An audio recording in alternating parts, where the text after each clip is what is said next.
My name is Nureen Athirah binti Mohammad Zaidi and my ID is VG22018. We are from Group 4 and we will develop a 1-unit semi-D terrace house for building structure modeling. So first of all, our objectives for this task is to create precise 3D representations of columns, beams, and slabs for better design and analysis. Next, to identify and resolve conflicts between structural elements before construction. And lastly, to optimize the design to reduce material waste and improve structural performance. Next, for our background information for this project is the project involves the development of a new 1-unit of detached semi-detached house at Bandar Eka Negeri Sembilan on land lot. Negeri Sembilan is a small but interesting state with a rich culture and history. It is about 50 kilometers south of Kuala Lumpur. Negeri Sembilan, which literally means 9 states or districts, is often identified with the pervasive influence of the Minangkabau culture. So, to bring the modern vibes in Negeri Sembilan, we were decided to design a modern concept of semi-D house. The initial design was a 2-story semi-detached house, but our team is in charge of creating a comprehensive beam structure model for a new design of semi-D house, which we were decided to create a 3-story semi-D house with more of spaces and accommodations. Next, this is our project overview for design 1. As you can see in the slide, this is our 2-story semi-detached house for this project, and we have structural design model and expected design model on the slide. Next, this is our project overview for design 2, which is 3-story semi-detached house. As you can see in the slide, there have structural design model and expected design model for our project. Okay, next, this is our feasibility study for semi-D house. 2 design comparison for our project. The first one is 2-story semi-D house for design 1, and the second one is 3-story semi-D house, which is our design 2. For design 1, the build-up size is 1,777 square feet. The size area of these 2 designs are the same, which is 3,200 square feet. And total units is 1. For our second design is the build-up size is 3,600 square feet. Size area is 3,200 square feet. Total units is 1. For design 1, we have ground floor and first floor, which is 2 level. On ground floor, we have 1 bedroom and 1 bathroom, kitchen, dining area, living area, and utility room. For the first floor, we have 2 bedroom, 1 sharing bathroom, 1 master bedroom, and 1 master bathroom, and 1 family area. Next, our second design, which is 3-story semi-D house breakdown. We have ground floor, first floor, and second floor, which is 3 level in total. At ground floor, we have living room, dining area, kitchen, guest room, guest bathroom, utility room, and car porch. On the first floor, we have 2 bedrooms, 1 sharing bathroom, and 1 family area. And for the second floor, we have master bedroom suite, master bathroom, cinema room, cinema bathroom, and family area. My name Nik Syuhada binti Mohammad Zaki. ID number VG22024. Next, I want to continue my part in structural element. Beams are strong, straight part that go across the building. They hold up the floor and roof. The beam carry the weight and pass into the column. We use beam to make sure the beam are the right size and fit well. Number 2, column.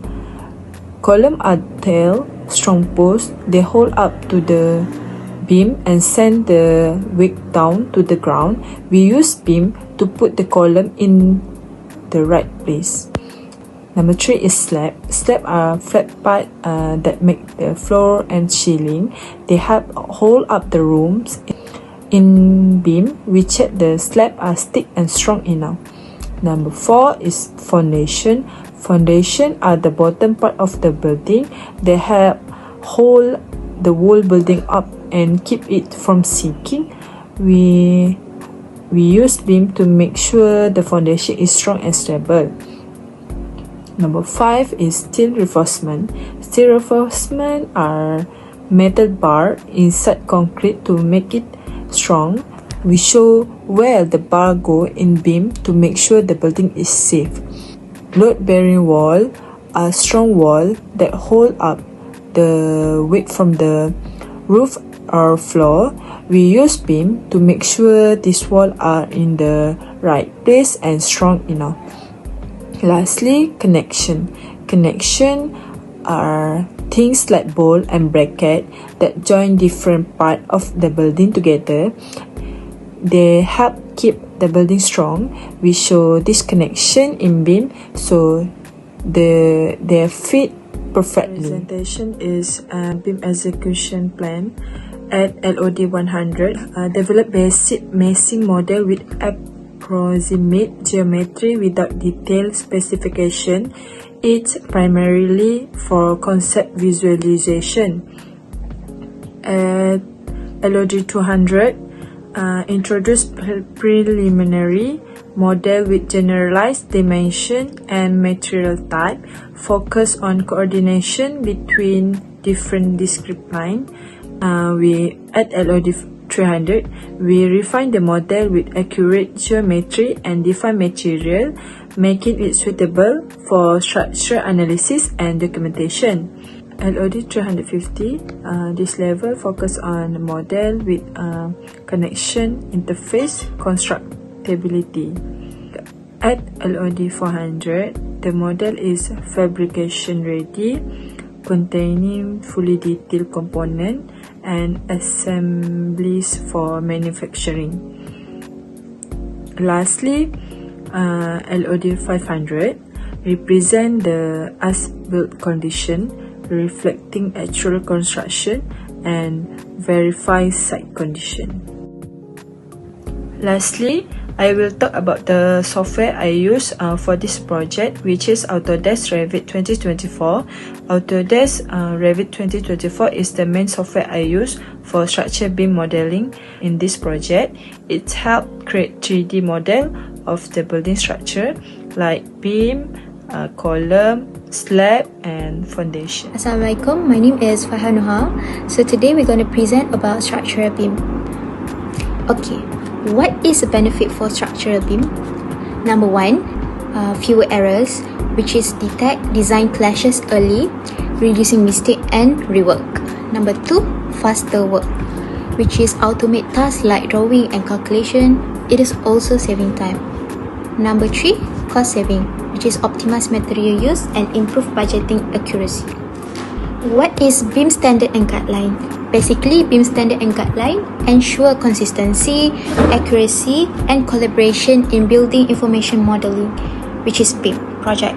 They define best practice, file formats, workflow, and responsibilities, which is ISO 19650. There is 6 ISO, which is concept and principle, released in 2018, and number 2, delivery phase of the asset, released in 2018, and number 3, operational phase of asset, released in 2020, and number 4, information exchange in development, number 5, security-minded approach to information management, released in 2020, and lastly, health and safety in development. And for LOD 300, which is define design, it is accurate geometry and define materials suitable for structural analysis and documentation.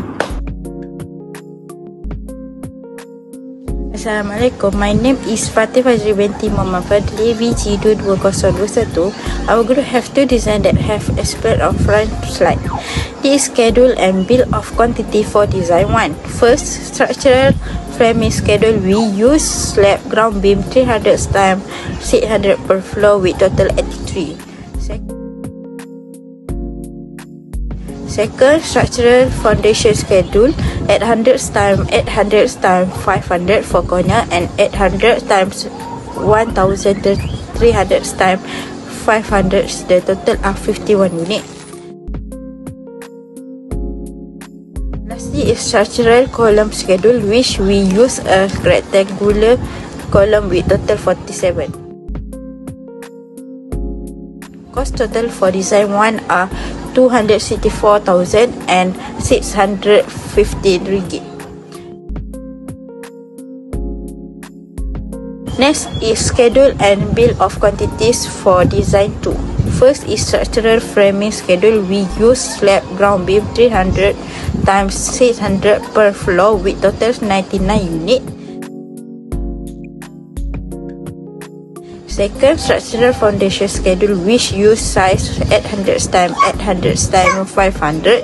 Total of foundation are 51. Lastly is structural column schedule, which use rectangular column with 3 size 300 times 300, 300 times 350 and 400 times 450. Total that use are cost total for design 2 are 361,530. Conclusion: Revit structure is a powerful BIM tool that enhance the design, analysis and documentation of structural elements such as beam, slab and column. By using Revit, engineer and designer can create accurate 3D model, detect clash, earthing and optimize material. That's all from our group. Thank you for listening.